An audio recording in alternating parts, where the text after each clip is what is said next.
Pittsburgh's found itself in the global spotlight thanks to the upcoming summit of the G20 plus 5 or 6, which is all well and good. But it's important to remember that the summit is not about Pittsburgh. Our region is just the backdrop for what's really a major global conversation about the performance of the economy and all the issues that flow from that. And here to tell us, talk a little bit more about this, especially kind of the labor perspective in this issue, is Jim Kraft, the Professor of Business Administration at the University of Pittsburgh. And welcome. Good to see you again. Thanks, Bill. Good to be here. It's an interesting juxtaposition of a couple of weeks. We've had the AFL-CIO convention in town this past week. We've got the G20 summit coming up in the week ahead. We expect organized labor to have a lot to say while the leaders of government are here in our region, and a lot of tension between labor and the G20 and the way the global economy works. What's really driving all of that? Well, there's a lot of problems that the American labor movement has right now. One of the problems that could relate to what you're referring to is there's been a lot of internationalization of industry and business and jobs, as a matter of fact. And a lot of the jobs that have traditionally been union jobs in the United States, particularly manufacturing jobs, have been shipped abroad right now. So there's a big question about how labor moves forward, how it relates in terms of unions abroad and relates with them and so forth. So there's a lot of tension from the G20 point of view in terms of these kind of very core issues for organized labor. And when you think about Pittsburgh's own transformation story over the last 30 years, right. I mean, we were a region that got pretty beat up by globalization 30 years ago. No question about that. That's absolutely correct. We did. And we've responded from the economy's point of view rather well in Pittsburgh, as a matter of fact, in terms of the transition we've made. But we were pretty heavily organized in terms of labor. Back in the 1950s and 60s, Pittsburgh was a foundation in terms of the labor movement, in a sense.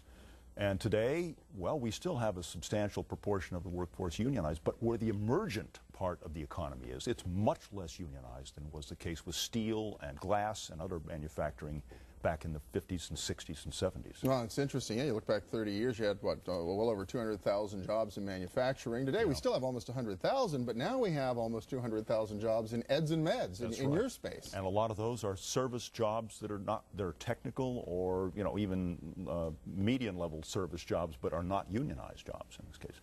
Nurses are and some others like that, but we're not talking about the vast majority of the folks who are involved in education in Pittsburgh and in terms of the service industry generally. And so, that has appeared to be a challenge. I mean, the unions have still not, although they have in some of the public sector jobs, they've been able to make that transition and organize people. Indeed. But in some of these emerging economic sectors, it's been a lot more of a struggle. It has been. If you look at the situation, if you look back into the 50s and 60s, organized labor had about a third of the workforce organized. Most of those were private sector workers. Today we're talking in the private sector about 7.5% of the workforce being organized. And we had a substantial decline in that. This new president we have coming in to the AFL-CIO, Rich Trumka, a challenging guy at a challenging time. He's a strong leader. He has a lot of experience. He has some problems in terms of, issues that he's had some controversies with his own internal leaders in terms of some of the unions and so forth, but he's a hard-nosed guy, and he's put the pressure on the politicians that you've got to respond to what we want now in the future, or labor won't support you. And certainly with the Obama administration, labor is a key player right now in almost all policy issues in this case.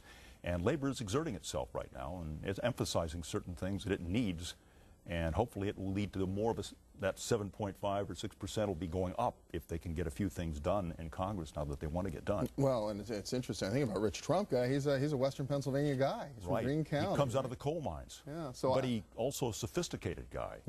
He is, and he, like I said, he's a hard-nosed guy, and I think he will present an image and provide some strong leadership. In fact, you can say it's almost a transformational time, Bill, because we have John Sweeney going out right now, and the labor movement has not really done particularly well up to this point in time. They've had a fragmentation with the Change to Win group who's left, the service employees and others have left. They've got a lot of debt right now. The AFL-CIO has a substantial debt that it has to pay off. It's not doing well financially right now. It's got the international challenge we've talked about and so forth. And where do they come back to meet now? They come back to Pittsburgh, where the foundation came in the whole labor movement, 1881 with the AFL formation, 1938 with the CIO forming here, coming back to a new start with a new leader and a new challenge with regard to a president that's supportive legislation that looks like it's going to be possible for enhancing organization, new appointees to the NLRB. It looks very positive right now. Interesting. And Pittsburgh finds itself at the center of it all. Yeah, exactly. It's really an amazing time for our region. Jim Kraft, Professor of Business Administration at Pitt, thank you so much. My pleasure. Good to be here, Bill. And we'll be back with a somewhat different take on the G20, a musical one. Stay with us.